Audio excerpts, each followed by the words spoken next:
Hello and welcome to video number 6, and we're going to talk about account creation.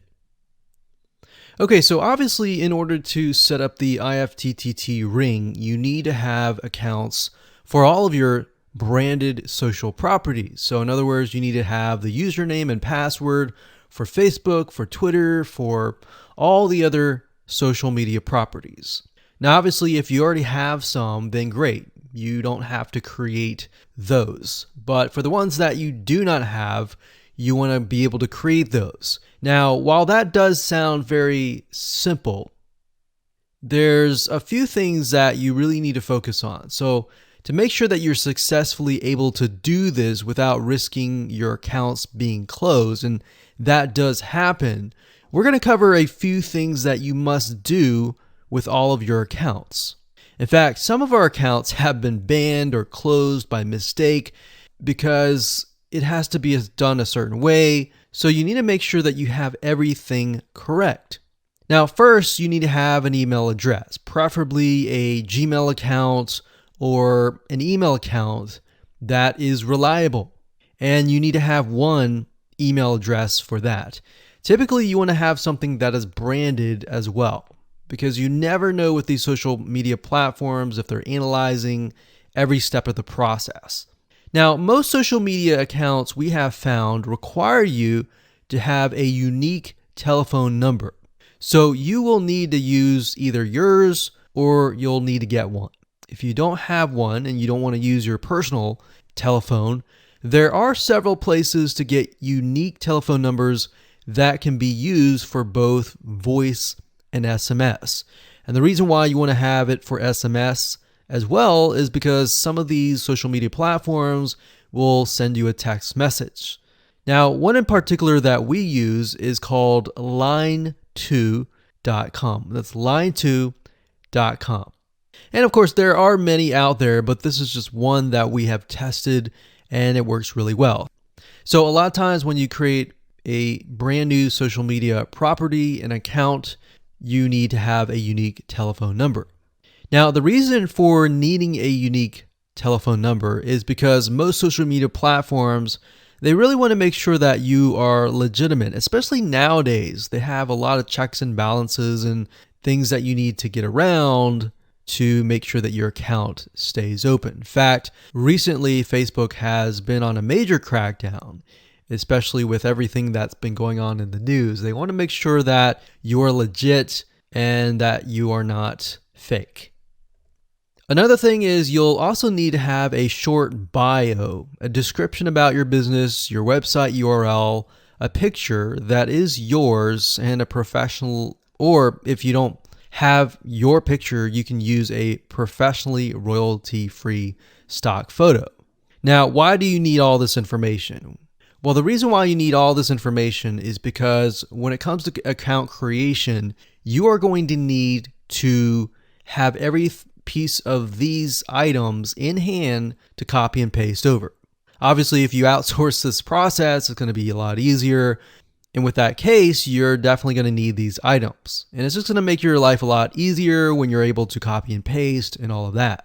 Your picture is actually very important because even Facebook will review photos on all accounts to make sure that fake accounts are not created. In fact, we created an account one time and it was using kind of a fake image. And even though it was royalty free and all of that, Facebook declined it and in fact did not approve the account. So they really want to make sure that your account is legitimate.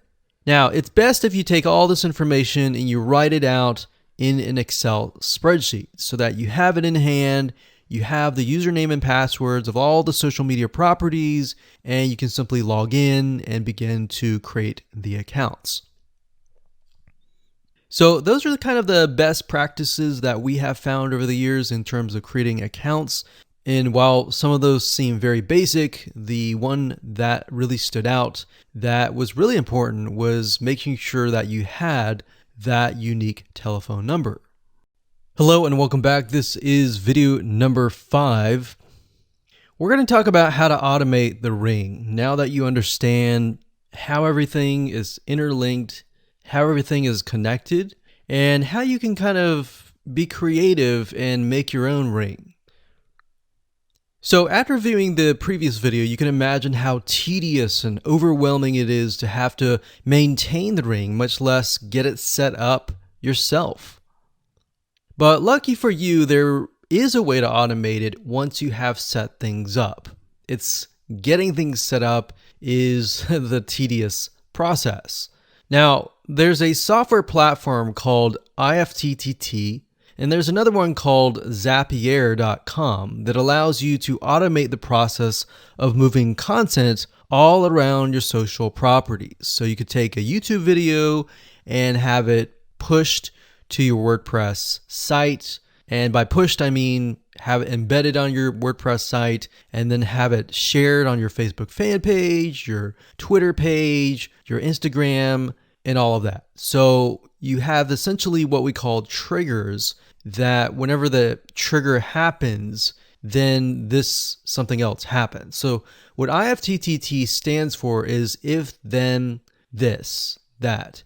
So if this happens, then what kind of deal. Now, between the two, Zapier will cost you a lot of money after a while. A lot of times they'll give you some free triggers and zaps, which is what they call it. And beyond that, it will cost money. Whereas with IFTTT, it's just as good, but it's free. So let's hop on over and show you how IFTTT works. Okay, so if you head on over to ifttt.com, that's ifttt3ts.com, you'll see this page. You can go ahead and create an account, and you'll find a lot of really cool, interesting triggers, is what we call it, in IFTTT. So what a trigger is let's say you upload a YouTube video, and then the system detects that the video has been uploaded. What do you want to happen after that happens? So if YouTube video has been uploaded, then post it to WordPress. Then after that, take the post on WordPress, maybe post it elsewhere, or post the YouTube video to Twitter, and so forth and so forth. So as you can imagine, this does get tedious, but if you map things out, if you know ahead of time what it's going to look like, then you can simply look at it and say, okay, I'm pointing YouTube to Twitter. So anytime video has been uploaded to YouTube, then it simply gets pushed or embedded into Twitter. So we need to make a IFTTT trigger for that. So to do that, it's very easy. All you have to do is go to My Applets up here, and you can do a search for applets. Now services over here, I'm not going to click that, but this tab here allows you to essentially connect to all of the services that you're going to be using. So for example, as you can see here, I've got Tumblr to Weebly, RSS to Google Drive, a YouTube like to OneNote, YouTube like to Facebook page. And the reason why you might want to have YouTube likes is, let's say for example that you already have maybe 50 videos on your YouTube channel, but you want to find a way to get those videos embedded. So what we figured out is that YouTube likes is the way to go. So obviously you can't re-upload a video that hasn't already been uploaded and is already getting thousands of views. The way you go about it is create a YouTube like trigger so that you can simply like it, and then it gets posted to throughout your network. Now, as you can see here, you can easily get lost in the mix of everything. So that's why I said visually map everything out first, and then from that point, then you can simply go in and set things up. So like Blogger to Weebly, YouTube to Facebook, YouTube to Blogger, YouTube to Instapaper, YouTube to DIIGO, YouTube to Google Plus page via Buffer, and all that. And we got YouTube to Tumblr, YouTube to Twitter. So it can go on and on and on if you really wanted to, or you can simply pick and choose what you want and what you don't want and go from there. Now, in order to turn them on, you can simply click here to turn them on. But for the sake of just showing you, this is what it looks like. So as you can see, the Tumblr to Weebly is activated. So when it is activated, it'll have the on button and the green light.